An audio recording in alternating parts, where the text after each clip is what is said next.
السلام علیکم۔ ایک شخص نے امام ابو حنیفہ رحمۃ اللہ علیہ سے عرض کیا کہ میں نے کچھ روپے ایک جگہ چھپا کر رکھ دیے تھے، اب وہ جگہ مجھے یاد نہیں آتی، میں کیا کروں؟ امام ابو حنیفہ رحمۃ اللہ علیہ نے فرمایا کہ یہ کوئی فقہ کا مسئلہ تو ہے نہیں جو تم مجھ سے پوچھنے آئے ہو۔ پھر جب اس شخص نے زیادہ اصرار کیا تو امام ابو حنیفہ رحمۃ اللہ علیہ نے کہا کہ آج تمام رات تم نماز پڑھو، انشاءاللہ اللہ کوئی صورت پیدا کر دے گا۔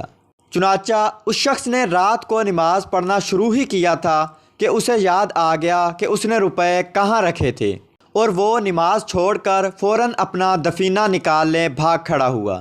صبح کو وہ دوڑا ہوا آیا اور امام ابو حنیفہ رحمۃ اللہ علیہ کو تمام واقعہ سنایا۔ امام ابو حنیفہ رحمۃ اللہ علیہ نے فرمایا، ہاں، شیطان کیسے برداشت کرتا کہ تم ساری رات نماز پڑھتے رہو، پھر بھی تمہیں چاہیے تھا کہ ساری رات نماز پڑھتے رہتے۔ قربان جاؤں امام ابو حنیفہ رحمۃ اللہ علیہ کی بصیرت پر کہ کیسا عدیم المثال حل تجویز فرمایا کہ اس شخص کا کام بھی ہو گیا اور نماز کی تلقین بھی فرما دی۔